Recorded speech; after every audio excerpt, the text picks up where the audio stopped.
an odd time and on an odd day because, why not? Who says you have to stick to your routine?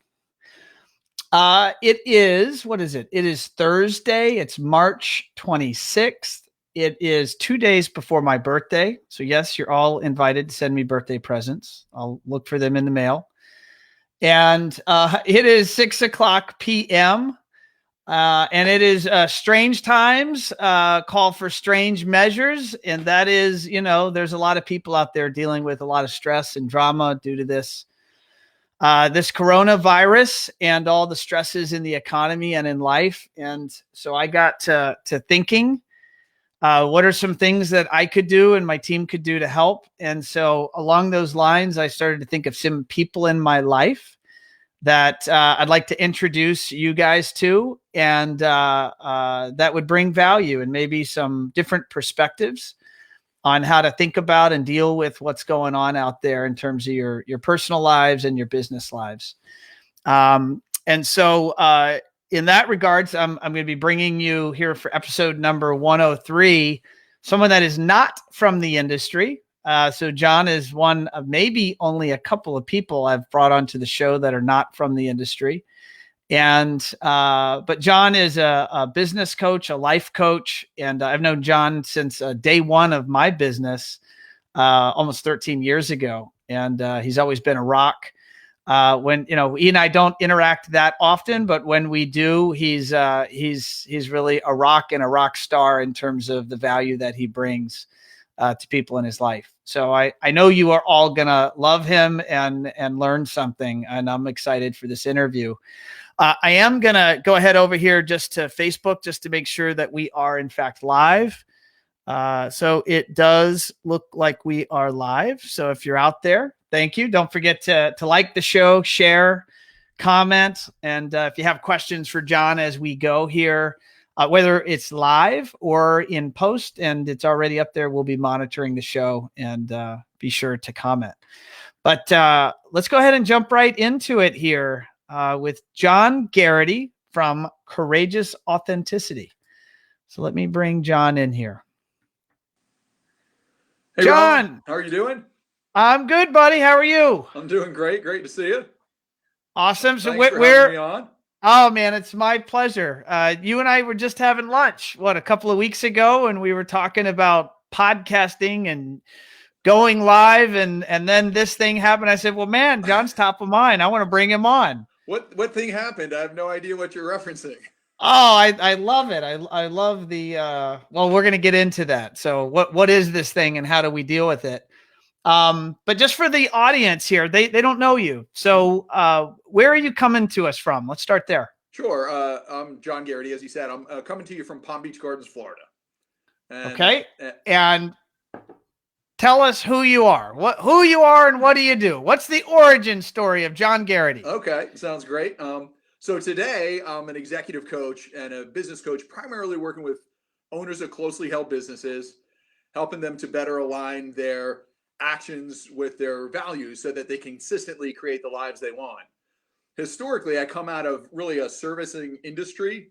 At the beginning of my career, I was in the fitness industry, really working to help people optimize their health and fitness through exercise and nutrition and things along those lines. And as I was doing that type of work, what I kind of came to believe that there were other areas where people needed some help, and I transitioned into the financial services industry.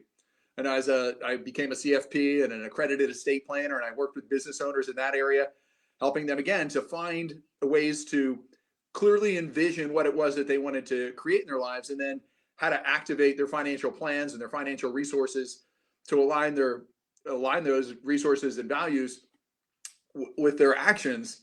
And what I found there again is that it was an incomplete approach, right? That a lot of people were really benefiting by the work that we were doing, but there were other aspects of their lives that they weren't paying as much attention to.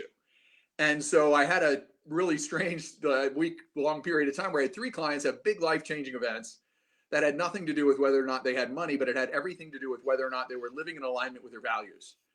And so at the time I was actually reading a book by Stephen Covey called The 8th Habit, which is finding your voice and inspiring others to find theirs. And I didn't feel like I was inspiring anyone to find anything. I had 3 clients. One was getting a divorce after, 25 years of marriage, but his final child was going off to college. And he's like, my wife and I have nothing in common. We don't even talk. So we got to get a divorce. And then a few days later, I reached out to another client who, all of these guys were financially successful. But this guy had just come back. I called him. He answers the phone. He's like, hey, I guess you haven't even heard yet. And I'm like, what? And he's like, I'm just coming. First of all, I'm fine. But he goes, I am coming back from a heart attack. I had a heart attack a few weeks ago. And a kind of joke I say is he did not have a heart attack because he had bad genes. He had a heart attack because he wore really big jeans. Right. Okay. There you go. And then the third situation was, a person that we had worked on educational plans and things like that for his kids. I called him, and he's driving two children, son and stepson, to check them into drug rehab. And so I realized that, unless we look comprehensively at all the different things we need to do in order to realize our objectives, that there's weak links in our plan. And so I began evolving my financial planning practice into a coaching practice. And so for the past 13 years, basically, you and I started our businesses very similarly. I've been working with business owners and executives around the country to help them integrate all the different aspects of their lives so that they can live lives that are really rich, not just financially, not just physically, but in every area. And John, I don't know that I've said this to you to your face, but I'll say it publicly.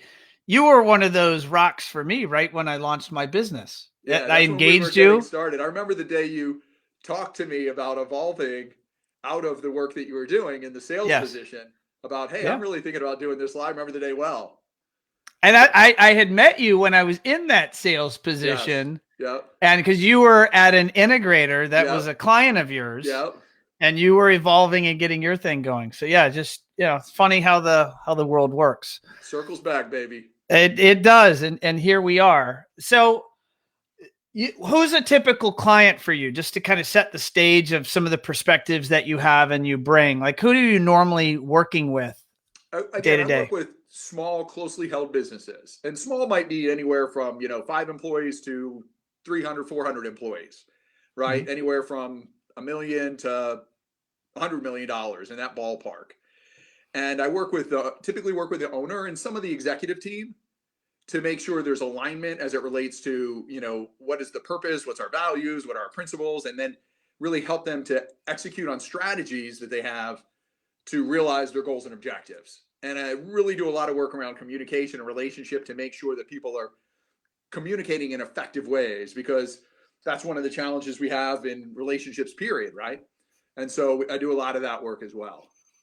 How, just out of curious, how's the lockdown or the social distancing affecting you? Have you typically been doing most of that work remote and over phone and video conference? So it's business as usual? Not affecting me a lot. I travel to clients like on a quarterly basis. So I don't do a ton of travel. I do most of my work over the phone, or maybe doing kind of something like we're doing here, like a Zoom call, etc. Sure. So it's not having a huge effect on me, but a lot of my clients are having to shift the way that they do work. Well, so let's get into that. So obviously, shit is hitting the proverbial fan out there. Yes, it is. And there's our friendly virus, and then there's the economic situations there's oil. And so what's happened is there's a lot of turbulence. There's a lot of anxiety. There's a lot of unknowns encountering everybody's life, from the entrepreneur or the executive down to their team, down to their families. And even here at One Firefly, we're going to start instituting a bi-weekly town hall, right, just to communicate and share what's going on in the company, what's going on. And like we just discovered, actually, we'll talk about it in the town hall, I want to say Friday. But college loans are now college loan payments are going to be forgiven for the next 6 months. And, so I have my HR team trying to find all those pieces of data that my team might find valuable. And that communication is really paramount. But as an aside, the idea that everyone's lives are much more anxious right now, I wanted to bring you on and maybe have you just talk about, how to frame this word of framing, what's happening. Everyone's having a tough go at it. Everyone's in different seats, but everyone's having challenges. And I know that you and I have worked in the past on framing and how to think about things. And I wanted to have that conversation with you in this public forum. That's great. And I think framing or perspective is like one of the most important things we can ever look at, right? Because it's been said that we don't see the world as it is, we see the world as we are. And so what we have to pay attention to is, are we really looking at things from an opportunistic situation, right? Are we looking at what opportunities still exist, or are we allowing ourselves to get into fear? And Einstein famously said, the most important decision you'll ever make is whether you live in a safe or a dangerous world. And the reason that that's an important decision is because if you look at the world from as if you're living in a dangerous place, and you look at the world from fear, then actually the way that your brain begins to work is you begin fight or flight or freeze, right? That's what happens, fight, flight, and freeze. And there's a part of your brain called the amygdala, which is backed by the limbic region in your brain and kind of the reptilian part of your brain at the brainstem. And it's always scouring the world for danger. But what happens is we see what we're looking for. And so if you're looking at the world and you're waking up every day saying, oh my gosh, this is the end of the world, you know, we're never going to recover, this is different than it's ever been before, this is catastrophic, then you are going to see evidence of that.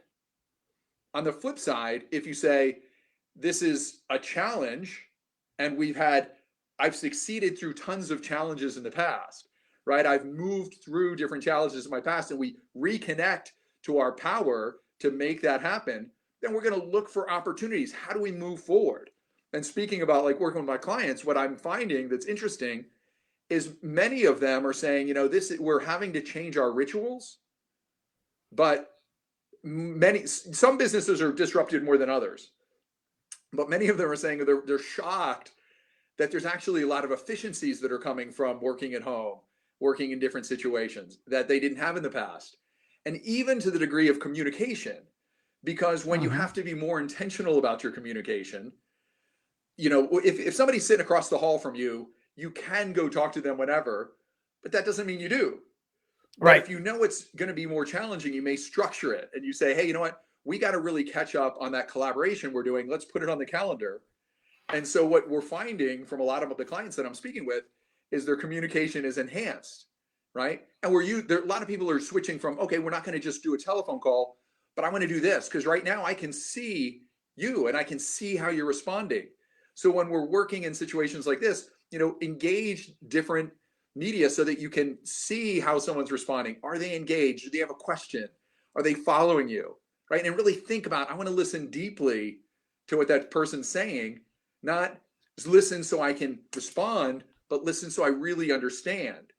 And so I can pay attention to your physiology and your tone and your words and say, okay, here's what I'm hearing, Ron. Is this, I'm going to say what I hear. I'm going to paraphrase it and give you an opportunity to say, yeah, John, you're right on, or you're close, but here's what you missed. Right? So is this your advice for the business owners that now have all of their teams or much of their teams working remote, that, you know, the idea of video conferencing, turn your camera on? Turn your camera on. Yeah, absolutely. But what if their teams aren't used to doing that and they resist? Does the manager enforce it or you know, or maybe explain why based on your explanation? You don't want to power through anything, right? But again, we talked about reframing.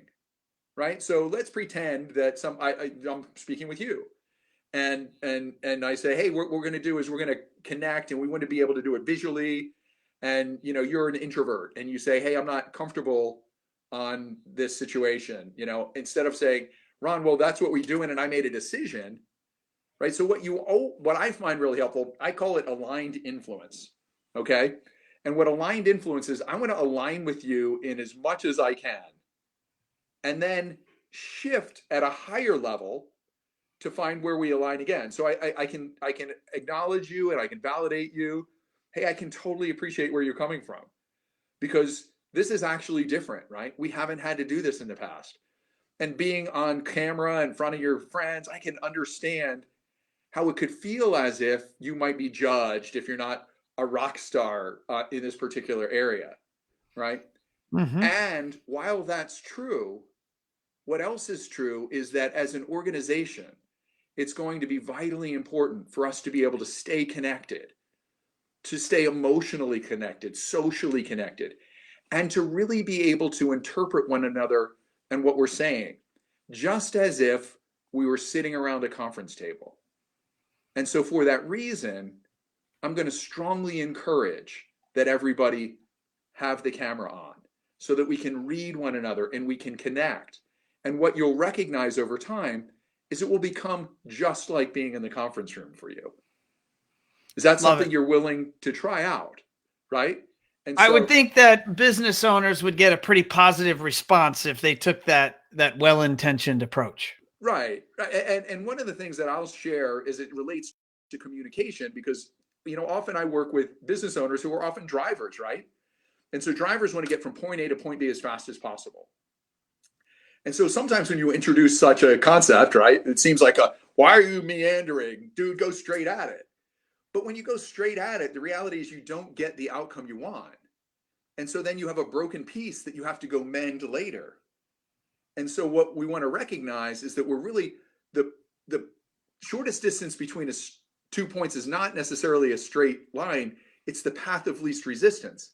And if we can create alignment, and I can get you to lower your fear, right, to get out of the amygdala into the prefrontal cortex, the part of your brain that's creative and thoughtful, right? If I can help you to shift out of fear, then we are able to engage in a different conversation.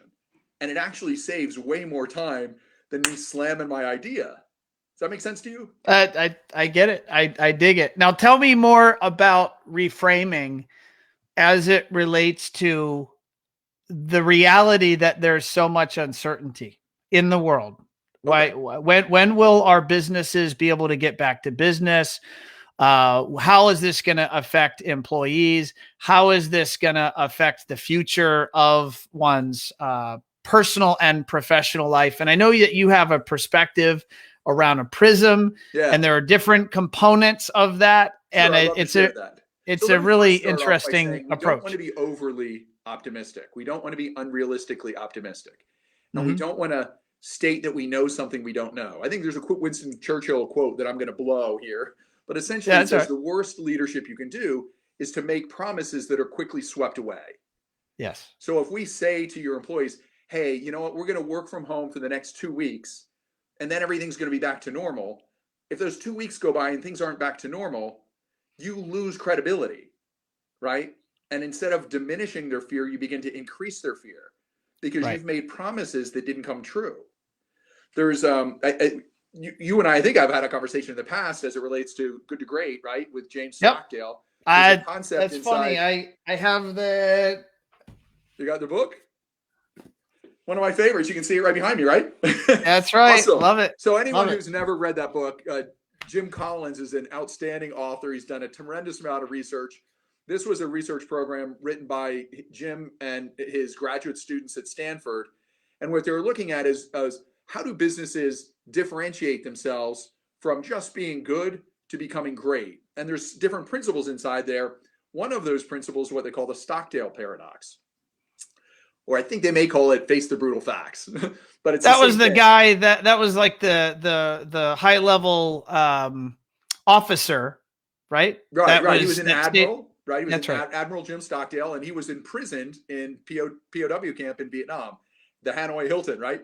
And he was the highest ranking officer there. And what he was known for is being really strong, even though he had been tortured, you know, being emotionally strong and succeeding and coming out of this torturous time. And so when he came out, you know, he's interviewed and people were like, well, tell us what it was that enabled you and some others to succeed in these, or to continue to prosper through this period of time and to come out strong.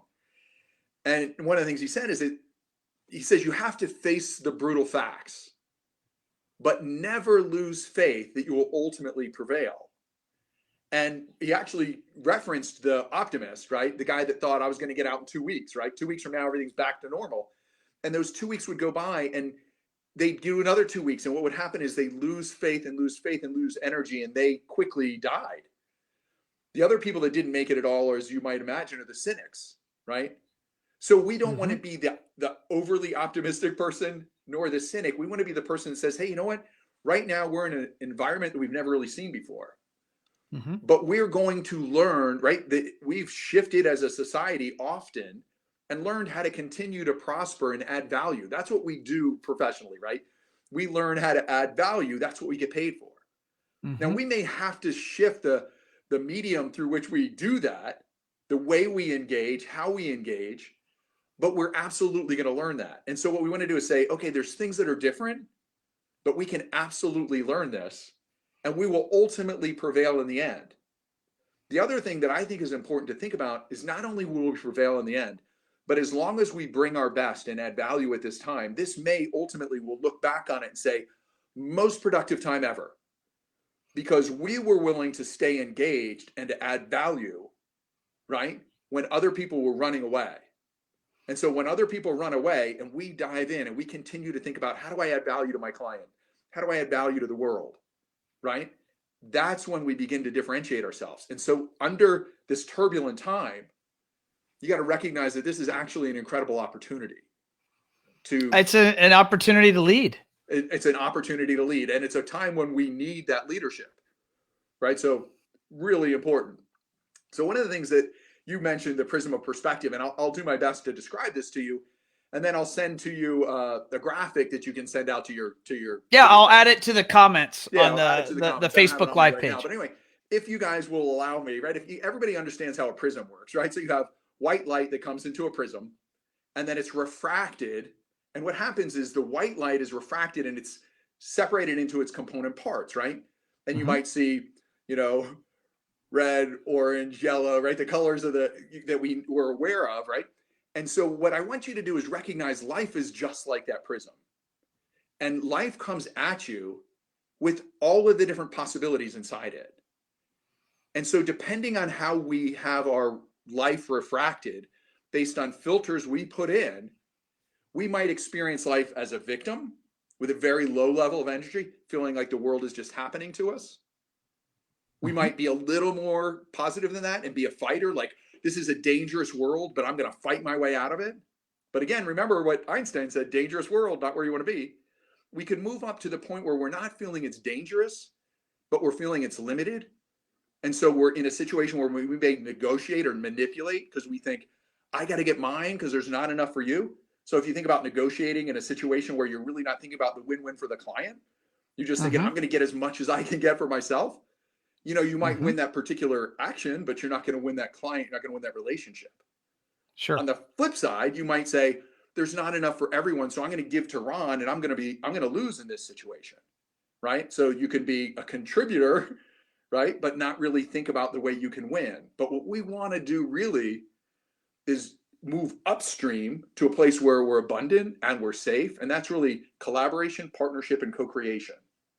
So if you think about the rainbow, those are the rainbow colors, working from victim to fighter to negotiator to contributor to collaborator, partner, and co-creator. And the way we shape that is really 3 filters, just like the prism. The first one is, what do we expect to happen? And you set your expectations based on what do you believe to be true, right? This is your belief system. So if your belief system, if you're running around a belief system like this is the end of the world, then you're going to begin to filter and look for evidence that you're right, this is the end of the world. More people died today than died yesterday. Right. It's the end of the world. Next, right? So we have that situation if we that side of the prism. The other thing that really makes a big difference is the way we manage our physiology. That's kind of the base of it. And let me talk about that for a second. So there's 2 health. You got that? Yeah, health, right? Your physiology. Right. Yeah, sorry about that. Physiology is really using those fancy words. Your physical vitality, right? How much energy you have to put forth. And there's 2 different things you want to look at there. One is how do you manage your health on an ongoing basis as it relates to the rest you get, the exercise you get, the nutrition you get, how many toxins you allow into your body. And based on that, it's going to begin to shift what's possible for you, right? So we're all aware that someone has poor ongoing health really can't engage in the world in the same level that someone's managing their health, right?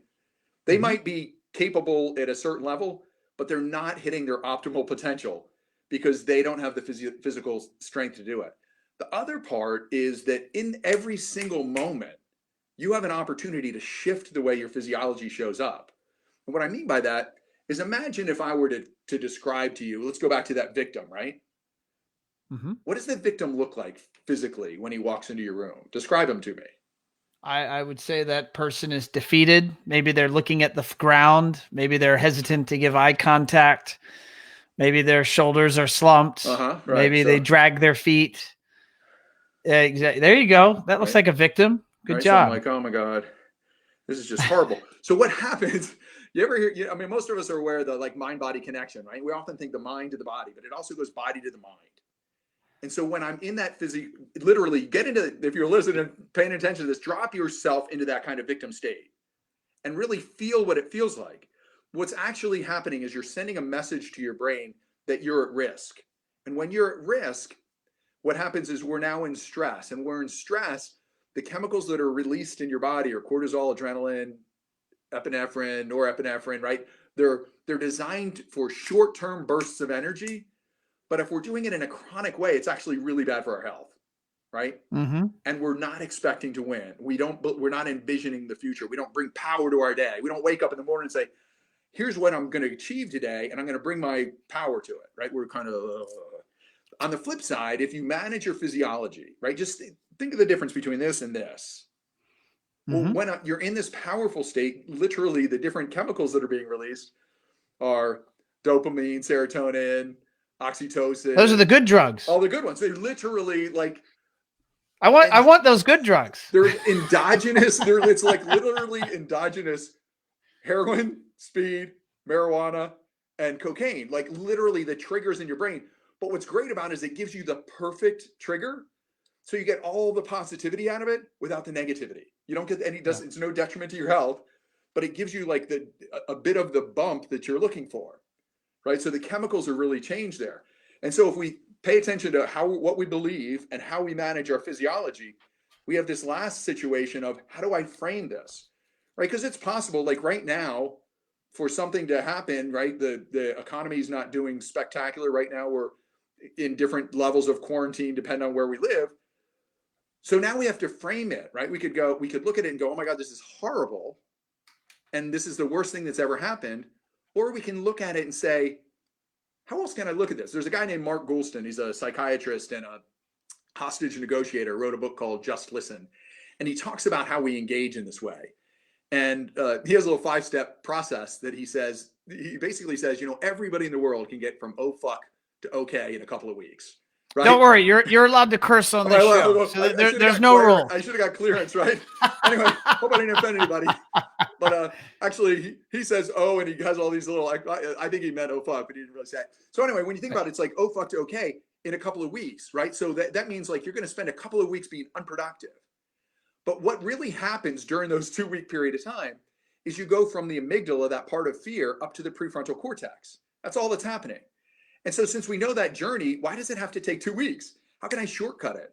And so his process that he teaches is these 5 steps. And it goes basically that first one, like, oh, fuck, or whatever your exclamation is. And then it goes to, oh, God, right? And I like to use the serenity prayer there. Oh, God, grant me the serenity to accept the things I cannot change, the courage to change the things I can, and the wisdom to know the difference. And so once you get there, you're like, okay, I'm starting to feel a little better. The next one is just an oh, geez. And he goes, you use OGs because how upsetting can OGs actually be? Right? Like how bad can you're like, oh geez, right? But you're still real. It's not what I wanted to have happen. Oh geez. I think I texted Taylor on my staff, oh geez, a few times today. Maybe a few times over the last couple of days. Oh geez. Oh geez, right. So you look at oh geez, and from there you just go, oh well. And oh well is an acceptance, right? Mm-hmm. Like one of the things that is a real challenge is if we don't accept reality.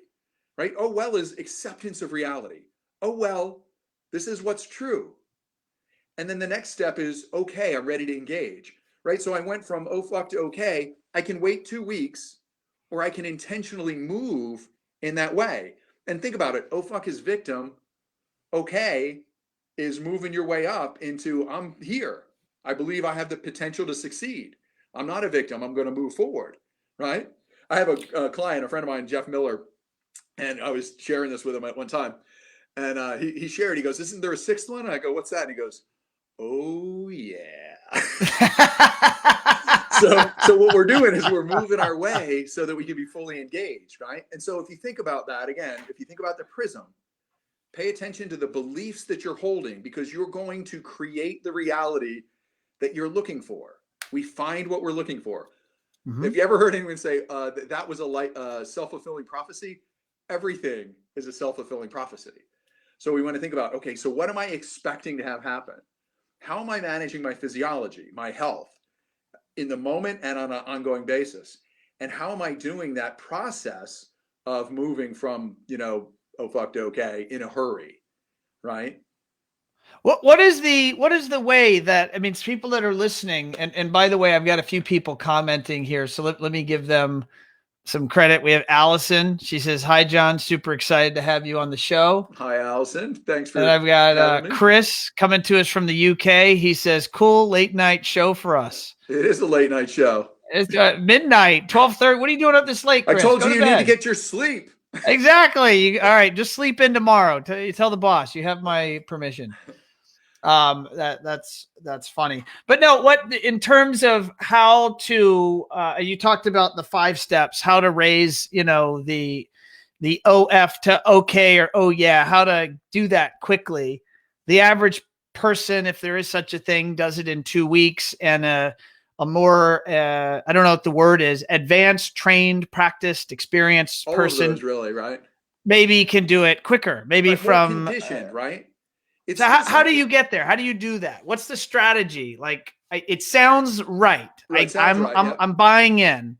How does someone listening say, I want to work on this? Okay, so you literally work on it, and I mean, it sounds kind of simple, but what you want to do is begin to do that process and work through it, because what's going on in your brain is you're releasing your brain from fear, right? Because your brain is now here. Whatever, you are the most influential, most motivating person in the world for yourself, right? You're going to give yourself 60,000 thoughts a day. And so if your thoughts stay in the OF place, that's where you'll be. And so what you need to do is say, okay, I can be there for a moment.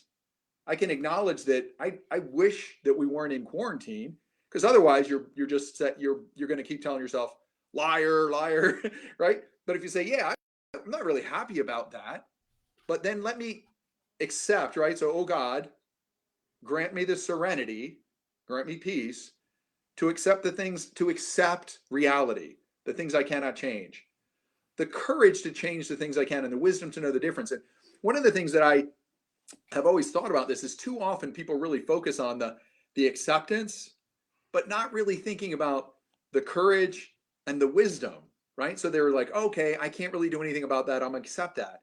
But a lot of times you have to say, no, we have to be courageous to do that which we can do. And we have to look at it and say, am I really saying that there's nothing I can do about the situation I'm in right now? Oh, there's nothing we can do. There's everything we can do, right? So begin to get clear about what that outcome looks like. So you work through that. Identify what can you change, right? Get the wisdom. What can I change? What actions can I take? And again, courage is not the lack of fear. Courage is acting in the face of fear. So give me the courage to take the actions despite the fact I'm not certain about the outcome, right?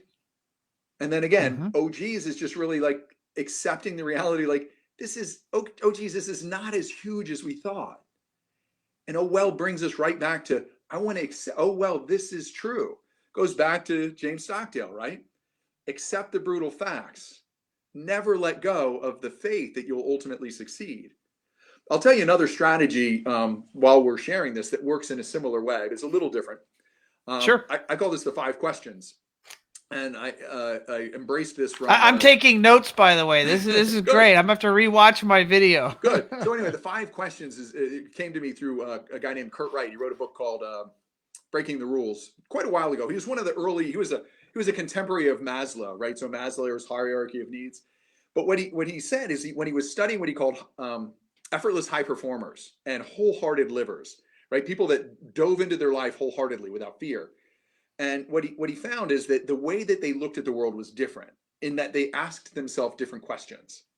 And so if we go back to the beginning, right? So regardless of what happens, so we're in this space. What I challenge everybody to do is to answer this question: what is great about what we're going through right now? And come up with a few different answers.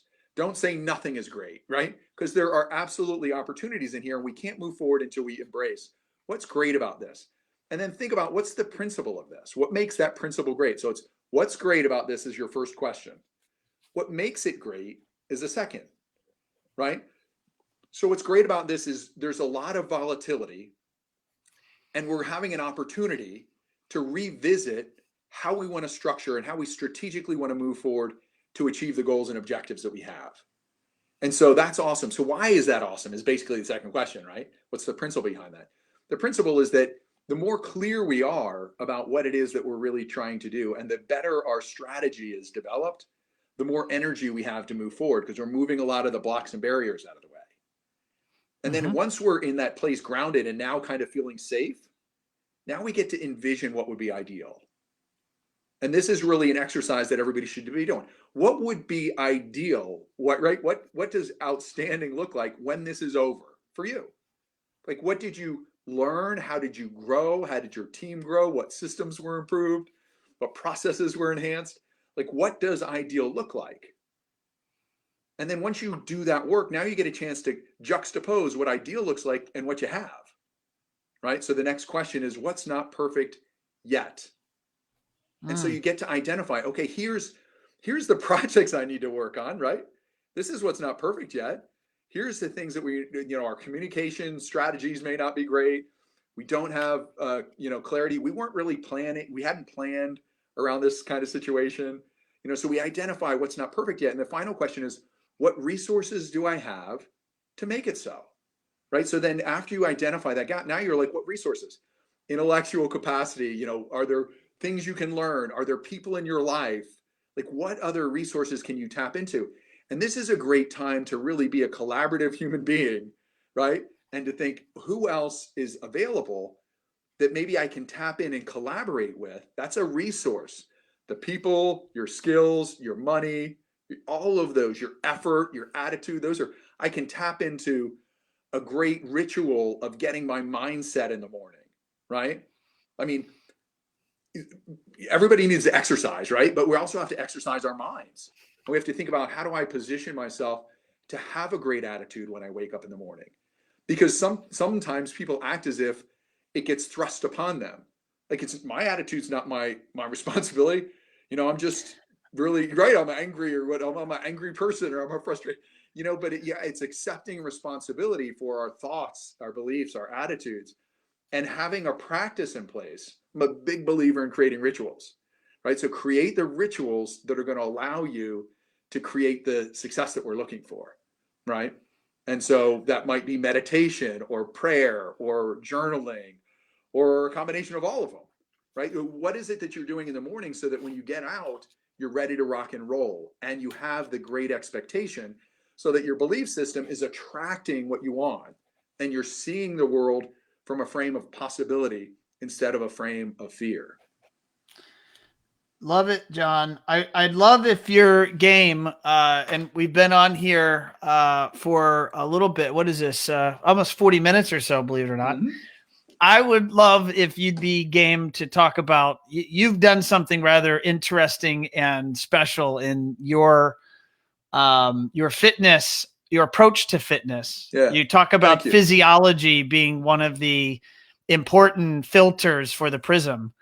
And I don't know whether that was on purpose or not, but in my mind, and because I know you, the idea of preparing yourself in the morning through rituals, right? You have a ritual. I follow you on Facebook. Sure. Yeah. So anyone, I'm John Garrity. You can follow me on John Garrity, or Fitness Presence is my, and I'm going to go over here and type and try to find this so that I can share it, but you keep talking. Sure. So Fitness Presence is an approach that I created. And I mentioned early on that I started in the exercise field. Actually, when I was in college, I had the great fortune of working for one of the top health clubs in the country under the tutelage of a guy named Joe Cirilli, who is a leader in that industry, and also Arthur Jones, the inventor of high intensity exercise. So any of you that do CrossFit or HIIT exercise or anything, that really all comes out of Arthur Jones's research and the work that he did around Nautilus. And so I began my fitness career a little differently than most as it relates to exercising with intensity to get the outcomes I needed. In other words, at a very early age, I realized You don't need to spend a lot of time to get great outcomes. But what I was able to do that was really fun. Fitness Presence is probably where you'd find that. You're going You to mean to see go a to lot of that Fitness from me, but, Presence? hey, Yeah, anyone I wants to check pulled me that. out, there's an exercise program right there. But one of the things that I think that was interesting to me is that I realized that we could create this benefit in a very brief period of time that would work on every single aspect of fitness: strength, flexibility, cardiovascular, balance, coordination, proprioception, also mental focus, creativity, all those different areas. And we could do it in as little as 10 minutes a day without requiring any exercise equipment, by understanding certain principles of exercise. That is the intensity of the exercise, full range movement, engaging every different system, engaging every different joint and muscle, and doing it in a way that activated what I call antagonising. And antagonising is recognizing that every movement you do, like, so right here, I'm moving, right? So in this movement you look at here, the muscles, the primary movers would be the muscles always pull. So you can look at primary movers are going to be the muscles in the front. They're here and they're my tricep. So if you think about moving in that direction, you have primary movers. Every time you have a primary mover, you also have antagonist muscles. And the antagonist muscles are the muscles that are fighting that. So your lats, the posterior deltoid, your biceps. And so what I've been able to do is create an exercise program that really uses your body as the gym to create the resistance, and it works on every single aspect of your fitness. And it only takes 10 minutes. And what's great about it is you don't need equipment, and it's incredibly safe. I don't mean to imply that it would be impossible to injure yourself. Just, you kind of almost have to try. You're not using weights or any other extra bands or anything and you're like moving that. really slowly. And in fact, because there's nothing there, if for some reason you were all of a sudden to feel a tweak or something like that, you can just stop because there's no momentum, right? So if you think about, you're more an engineer, right? So force equals mass times acceleration, right? So if you pull acceleration out, you don't have a force to create an injury. And so what we're able to do is exercise all the time. And so as a 57-year-old guy, I exercise every day for in the ballpark of like 10 minutes, sometimes 5 minutes, sometimes 15 minutes, but most of the time around 10 minutes. And I do it every day. So I started a little over 3.5 years ago doing this everyday program. And today, as 57-year-old, I'm in better shape than I've ever been in my life. In really literally every single aspect of fitness. I think I'm stronger than I've ever been, better balance, more coordinated, better cardiovascular. And it's interesting because a lot of people believe you have to spend a lot of time, and you just don't. And so why I think this really matters is we are going to be here for a long time, right? Because they're learning how to keep us alive. But modern medicine isn't learning to teach us how to thrive. That's on us. And so as a 57-year-old, when I look into the future, I want to be as physically capable at 85 and 90 as I am today. And I don't know who doesn't, right? But many people are not living their lives in a way that's actually reasonable to expect that to be the outcome, right? So if you look at your outcome and you say, I want to have this particular outcome, but you say, well, is your lifestyle, are you doing things that would enable that to happen? And we can actually do it easily in as little as 10 minutes a day. So there's no reason not to do it. And so if anyone wants to learn about that, I do on my regular page, John J. Garrity, I do it right now for this kind of quarantine time. I do a little 10-minute workout every day. So you can join me and I'll teach you this stuff. And then if anyone else has interest, I'll actually give you, anyone here, just tell me you're from Ron, and I'll give you full access to the program that will teach you the physiology. It'll teach you the principles. And it's transformative. It really is. It is a passion of mine because it has been so remarkably effective for myself and a lot of my clients. And what they consistently say is that they can't believe that it's as effective, because you grew up learning, oh, I got to work out for an hour, or I have to go to the gym, or I have to use this equipment, but you just don't. It's just not real. So anyway, I hope you guys stop by. Let me know if I can help in that way or any way. Through this time, I want to be a contributor. As I said earlier, right? Our job is to think, how do we contribute? That's the only thing I think about. I know I'm going to be rewarded in different ways. I don't pay attention to the reward. It's going to come. But if I can be a contribution to anybody in any way, just let me know. If you have questions, anything I brought up here today is interesting to you, or you'd like to know more, you have some questions, As I shared, I'll give the link to Fitness Presence. I'll also send out the Prism of Perspective so you can look at that. And any other way that I can benefit to Ron and your friends, No, and people that follow you, I'd love to. I love it, John. Yeah. So on the page on our website, we'll put all those links and assets and things so people can grab them, as well as the comments section. We'll certainly put any of that content that is appropriate as a comment here on this post. I am going to bring up, John, just for the audience here, your website. I know that your website is right now, you're building a new site. Yep. So it is, some of the links are working right literally as of 6 o'clock tonight and some are not. Yep. But this is your website, correct? That Courageous is correct. Authenticity. Yep.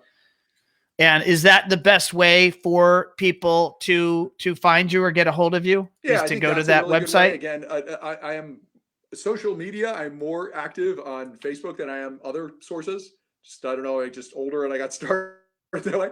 So you can find me at Facebook through there, Facebook on Fitness Presence, Facebook even at my name, John J. Garrity. And reach out. I'd love to connect. And again, any way that I can add value. I do what I do because I'm passionate about adding value. It brings me a lot of joy. It's what energizes me. So if I can ever add value, just know that I'm having as much fun giving it as hopefully you are receiving it. I think that comes through loud and clear, John. And I want to thank you for taking time out of your schedule. I know you're at your office late and you could be at home. And I appreciate you.